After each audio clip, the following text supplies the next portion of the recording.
Hey everyone, Julian here. Today I'm going to be showing you how to make the secret layer for Schranz, which is the rave loops. I'm going to be showing you how to make these loops from scratch, all the individual layers, as well as how to put them together to make a full track. To go along this video, I'm going to be using my Ultimate Rave Loops sample pack. The link is at the top of the description on my website. Definitely grab it while it's available. What it is you get these 10 rave loops all put together and then separated into individual layers like this. It's a bunch of really solid loops. I'll just play some of them for you.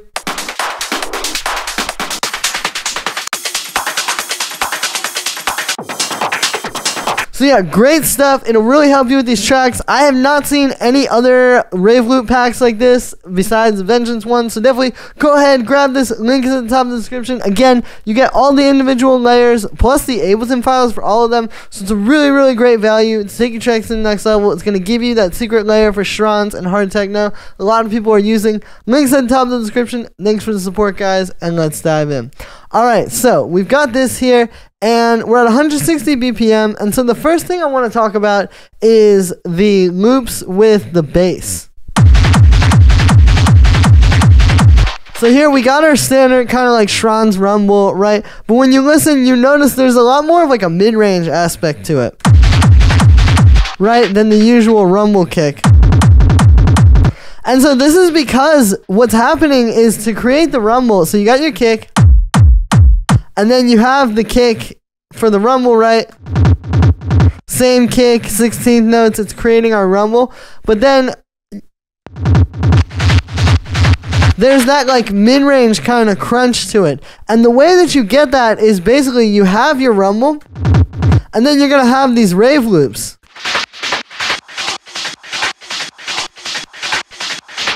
And what's happening is those are actually being crunched against the rumble. You can see I have this saturator here, so if I turn that off, see, it's a lot cleaner, and then we turn it back on. And there you go. So it's crunching these against that rumble. And what's happening is basically when you put the low end of the rumble and the mid-range and highs from these into that saturation, it gives you that crunchy kind of like Schranz rumble that I was talking about, right? So if I turn off all the effects, I'll show you these individual loops on the rim. So the first rave loop sounds like this, and the second one sounds like this. So you can hear like the first one's a lot more in the mid-range, and then we got this one more in the highs. So you can see these are made up of a few different layers, starting with the first one. It starts with this little kick, right? It's just a high pass kick. Then we have a hi-hat over it.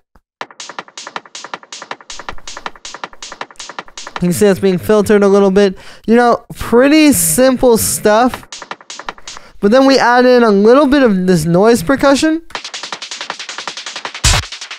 So like some white noise, right, going through a bandpass filter with an LFO on it. There's also a hard shaper on there. A little bit of delay, a little bit of drum bus. And then you get a nice percussion. And then there's also these rolls, which are basically made with like this kind of live percussion loop going through a little bit of delay. And then you put all that together.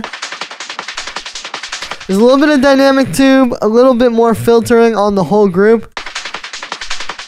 And there you go, you get one of these rave loops. So it's just putting together these different layers with like a hi-hat and a kick that are going to be filtered. And it creates this really energetic loop. And then for the second one, so again, we've got a kick. It's being high-passed a little bit. We've got a hi-hat.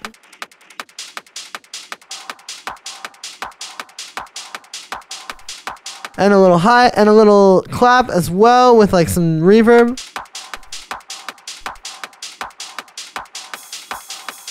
A little ride, right? So just like simple percussion. Then we're just adding a little bit of breakbeat percussion. Right? Like a chop from a breakbeat. And this distorted percussion, which is like some percussion hits in a drum rack going through a bit of a band pass, overdrive, delay, drum bus, and then a high pass. And there you go, it all comes together and it creates that loop. This one doesn't have any processing. And then again, so you're going to put those in the group with the rumble, saturate it all. Low pass a little helps too. And there we go. So that's the first part of it, is the rave loops that are going to be part of the rumble. But then obviously, like when you hear a full Schranz track, there's still more to it, right?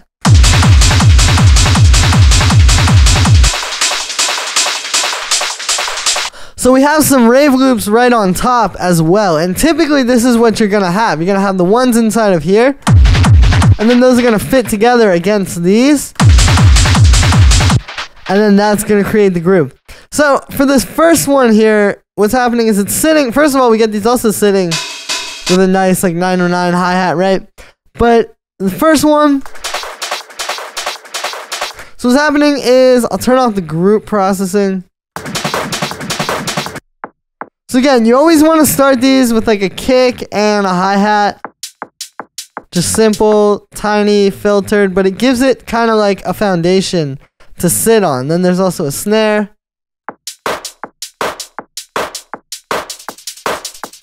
A little bit of like a live shaker, a little bit of a break beat.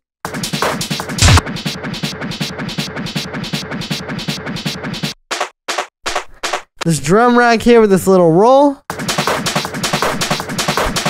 And then we just put it all together, high pass it a little so it's not, you know, these are really more mid-range. You're not going to have a lot of low end in these. Auto pan, so it kind of bounces off of the kick like it's being sidechained. For the next one, so I'll turn off the effects on here as well. So we got this, we got a kick, we got a hi-hat. So again, just starting with those two layers. Kicks being high passed and low passed. We got a snare, right? So again, we're starting with the main basic layers.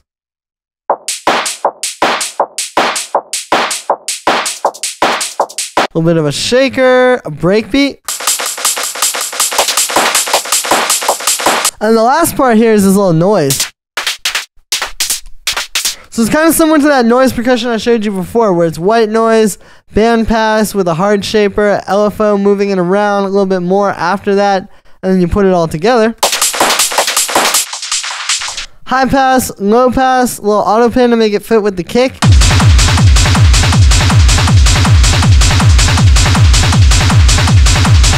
And there you go. So that's how you make those loops. A lot of people have been asking about how to do it. These are used in every single Schranz track. I promise you, this is how these loops are made, guys. I've studied these. I've broken it down. So that's going to be it for this one, guys. I hope you enjoy it. As always, make sure to like this video as well as subscribe. And let me know what you think of this video in the comments. Like I said in the beginning, you can get my new pack, Ultimate Rave Loops. Link is right at the top of the description on my website. Definitely don't miss out while it's available. It's a great value for the price. You get these 10 loops with all the individual layers, plus the Ableton files, literally everything you need to not only use these and break them apart and make new ones, but also learn from them and make your own rave loops. Don't miss out, guys. This is a one-of-a-kind product. Only thing like it on the market. Definitely go ahead and grab this. You won't want to miss out. It's also got some bonus effects, kick and bass loops, and some synth loops. Everything you need to make a track. Thanks for the support, everybody. Every little bit helps. I really don't make a whole lot with YouTube, but with these sample packs, I'm able to keep bringing you guys new videos every single day and show you guys how to do all this stuff. Thanks so much for the support, everybody, and I will see you tomorrow with another video.